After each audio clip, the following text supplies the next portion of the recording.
ये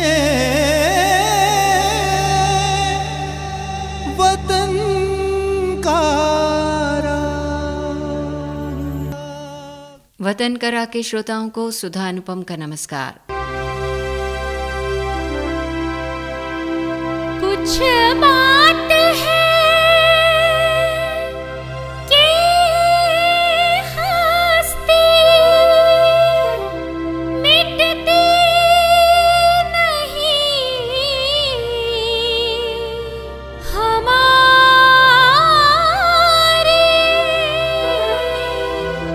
कब से रहा है दुश्मन दौरे जहां हमारा।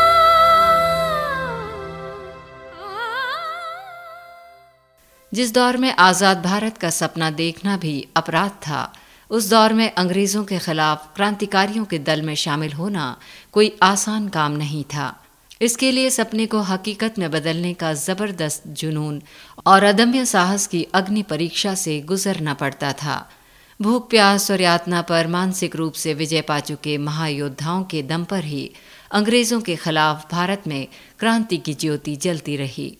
इस ज्योति को लौह प्रदान करने वाले भगत सिंह, चंद्रशेखर आजाद, सुखदेव, भगवती चरण वोहरा जैसे क्रांतिकारियों के दल में एक रचनाधर्मी और कवि हृदय व्यक्ति का शामिल होना उसकी राष्ट्रभक्ति के प्रति समर्पण की पराकाष्ठा को प्रदर्शित करता है। ऐसे ही एक शख्स थे सच्चिदानंद हीरानंद वात्सायन अज्ञेय। अज्ञेय के जहन में क्रांति का ऐसा जुनून था कि भौतिक जगत की कोई भी पीड़ा या यातना उन्हें विचलित नहीं कर सकी और न ही सुख सुविधाओं का संसार उन्हें आकर्षित कर सका। जिस रचनाधर्मी ने अपनी रचना के संदेश के आगे अपने नाम तक को तिलांजलि दे दी, उनके सामने शोहरत की तृष्णा क्या फटक सकती थी। शायद इसीलिए सारा जमाना उन्हें उनके नाम से ज्यादा अज्ञेय के नाम से जानता है। उत्तर प्रदेश के देवरिया जिले के कुशीनगर में 7 मार्च 1911 में जन्मे सच्चिदानंद हीरानंद वात्सायन का बचपन लखनऊ, कश्मीर, बिहार और मद्रास में गुजरा। उनकी प्रारंभिक शिक्षा घर पर ही हुई। इस दौरान उन्होंने संस्कृत, फारसी, अंग्रेजी और बांग्ला भाषा का अध्ययन किया। हिंदी भाषा का अभ्यास भी उन्हें पिता ने ही करवाया। उनका 1919 से लेकर 1925 तक का समय नालंदा में गुजरा। इसके बाद वे पिता के साथ पटना आ गए और यहीं से उनके अंदर अंग्रेजों के प्रति विद्रोह की चिंगारी सुलगने लगी। उनके पिताजी का समृद्ध पुस्तकालय था। पिता के आग्रह पर उन्होंने विभिन्न धर्मों के ग्रंथों का अध्ययन किया। इसके साथ ही प्रख्यात अंग्रेजी साहित्यकारों को भी उन्होंने खूब पढ़ा। 1925 में उन्होंने पंजाब से एंट्रेंस परीक्षा पास करने के बाद मद्रास क्रिश्चियन कॉलेज में प्रवेश लिया। मद्रास से इंटर पूरा करने के बाद 1927 में बीएससी करने के लिए वे लाहौर चले गए, जहां उनका परिचय हिंदुस्तान सोशलिस्ट रिपब्लिक आर्मी के प्रमुख सदस्य चंद्रशेखर आजाद, सुखदेव और भगवती चरण वोहरा से हुआ। उन्होंने 1929 में अंग्रेजी में एमए में दाखिला लिया, लेकिन इस दौरान वे क्रांतिकारी गतिविधियों में सक्रिय हो गए और पढ़ाई बीच में ही छोड़ दी। 1929 से 1936 तक का उनका जीवन क्रांतिकारी आंदोलनों में बीता। क्रांतिकारियों ने भगत सिंह को छुड़ाने की योजना बनाई, जिसमें वे भी शामिल थे। हालांकि एक दुर्घटना में अपने साथी भगवती चरण वोहरा की शहादत के कारण इस योजना को स्थगित कर दिया गया। इसके बाद क्रांतिकारियों की योजना दिल्ली हिमालयन टॉयलेट्स फैक्ट्री के बहाने बम बनाने का कारखाना स्थापित करने की थी, जिसमें अज्ञेय वैज्ञानिक सलाहकार बने। क्रांतिकारियों ने अमृतसर में एक पिस्तौल की मरम्मत और कारतूस भरने का कारखाना स्थापित करने की योजना भी बनाई, लेकिन 13 नवंबर 1930 को उन्हें और उनके 2 अन्य साथी देवराज और कमल कृष्ण को अमृतसर में गिरफ्तार कर लिया गया। उन्हें 1 महीने लाहौर किले में रखा गया और फिर अमृतसर जेल में उन पर आर्म्स एक्ट के तहत मुकदमा चला, जिसमें अज्ञेय छूट गए। भारत न रह सकेगा हरगिज़ गुलाम खाना, भारत न रह सकेगा हरगिज़ गुलाम खाना, भारत न रह सकेगा हरगिज़ गुलाम खाना, सकेगा हरगिज़ गुलाम खाना। आजाद होगा होगा होगा आजाद होगा होगा होगा आता है वो जमाना जमाना। भारत न रह सकेगा हरगिज़ गुलाम खाना। भारत न रह सकेगा हरगिज़ गुलाम खाना।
लगा है हाँ हाँ खूब खोलने लगा है। लगा है खूब खोलने लगा है लगा है खूब खोलने लगा है खूब खोलने लगा है। हिंदुस्तानियों का हिंदुस्तानियों का हाँ हाँ हिंदुस्तानियों का कर देंगे जालिमों का हम बंद जुल्म ढाना। भारत न रह सकेगा हरगिज़ गुलाम खाना।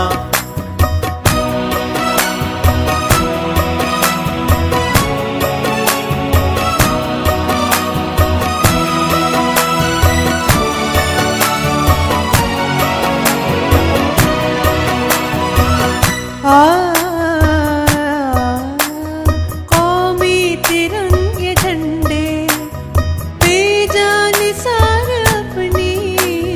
कौमी तिरंगे झंडे बेजान सार अपने। कौमी तिरंगे झंडे पे आहा तिरंगे झंडे पे हाँ कौमी तिरंगे झंडे पे आहा तिरंगे झंडे पे हाँ है जान सार अपनी। है जान सार अपनी हाँ हाँ है जान सार अपनी। हिंदू मसीह मुस्लिम हिंदू मसीह मुस्लिम गाते हैं ये तराना। भारत न रह सके ये वतन का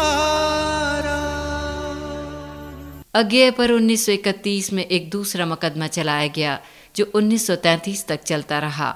इस दौरान वे दिल्ली जेल में बंद रहे, जहां उन्होंने मनोविज्ञान, राजनीति, अर्थशास्त्र और कानून का अध्ययन किया। यहीं पर उन्होंने शेखर नामक उपन्यास भी लिखी और कई कहानियां भी। फरवरी 1934 में वे रिहा हुए और लाहौर में किसी अन्य कानून के तहत उन्हें फिर नज़रबंद कर दिया गया। इस दौरान उनकी रचनाओं का प्रकाशन शुरू हो गया था और संयोगवश उन्हें अज्ञेय नाम मिला। जब वे जेल में थे तो उनकी कहानियों को अलग अलग जगह सुरक्षित रखने के लिए भेज दिया जाता था। इनमें से कुछ कहानियां जैनेन्द्र कुमार के पास भी पहुंची। जैनेन्द्र जी ने 2 कहानियां प्रेमचंद जी को भेज दी जो उन्हें काफ़ी पसंद आईं और उन्होंने इन्हें प्रकाशित करना चाहा। प्रेमचंद ने जब जैनेन्द्र से कहानी के रचनाकार का नाम पूछा तो उन्होंने कहा कि मैं उनका नाम नहीं बता सकता, वे तो अज्ञेय हैं। चूंकि वे क्रांतिकारी थे और उस समय वे अंग्रेज़ों की कैद में थे, अतः उनकी रचनाओं का उनके नाम से छपना मुमकिन नहीं था। प्रेमचंद ने अज्ञेय नाम से ही उनकी कहानियां छापना शुरू कर दिया और तभी से उनका नाम अज्ञेय पड़ गया। बेखुदी मेरी हो गई।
बेखुदी मेरी हो गई आखिर।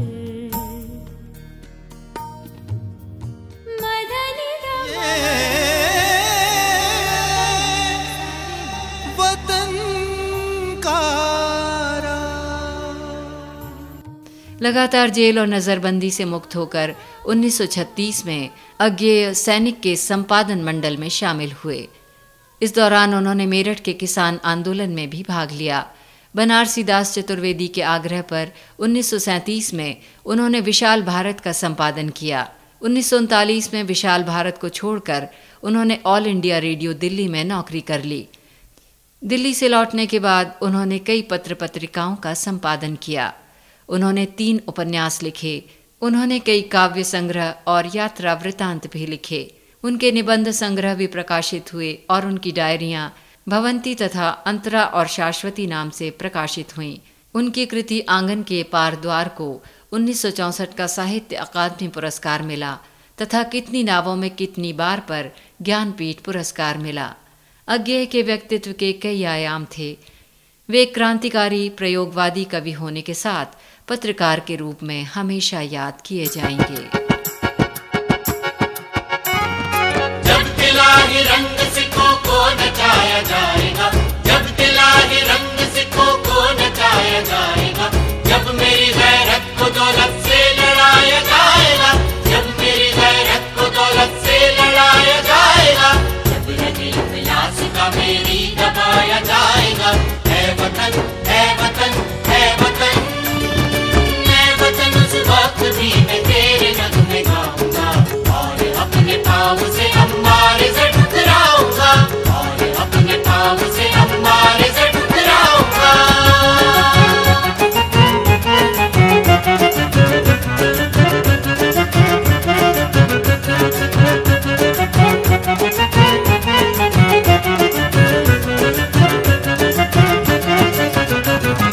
जब मुझे पेड़ों से उलिया करके बांधा जाएगा, जब मुझे पेड़ों से उलिया करके बांधा जाएगा, गर्म आहट से मेरे होठों को दागा जाएगा, गर्म आहट से मेरे होठों को दागा जाएगा, जब दहकती आग पे मुझको लिटाया जाएगा, जब दहकती आग पे मुझको लिटाया जाएगा।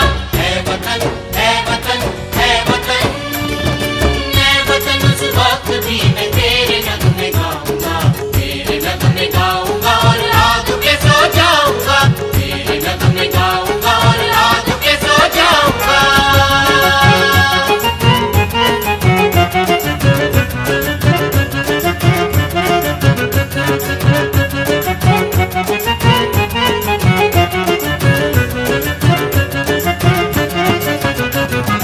है वतन, जब तुझ पे दुश्मन गोलियां बरसाएंगे, है वतन, जब तुझ पे दुश्मन गोलियां बरसाएंगे, सुर्ख बादल जब फजाओं पे तेरी छा जाएंगे, सुर्ख बादल जब फजाओं पे तेरी छा जाएंगे, जब समंदर आग के बुर्जों से टक्कर खाएंगे, जब समंदर आग के बुर्जों से टक्कर खाएंगे।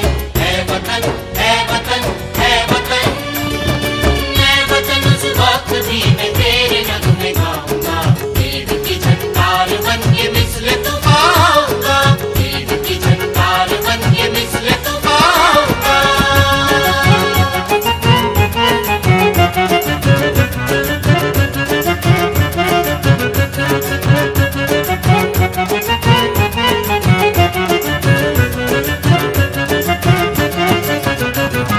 गोलियां चारों तरफ से घेर लेंगी जब मुझे, गोलियां चारों तरफ से घेर लेंगी जब मुझे, और तन्हा छोड़ देगा जब मेरा मरकब मुझे, और तन्हा छोड़ देगा जब मेरा मरकब मुझे, और संगीनों पे चाहेंगे उठाना कब मुझे, और संगीनों पे चाहेंगे उठाना कब मुझे। है वतन, है वतन, है वतन, है वतन, उस वक्त भी मैं तेरे नगमे गाऊंगा, मरते मरते एक तमाशाए वफा बन जाऊंगा, मरते मरते एक तमाशाए वफा बन जाऊंगा।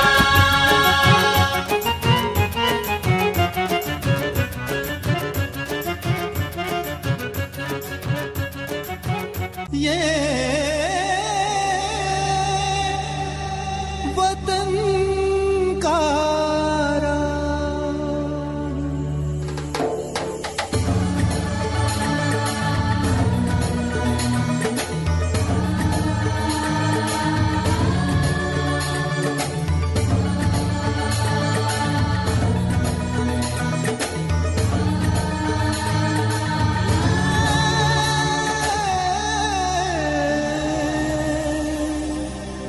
वतन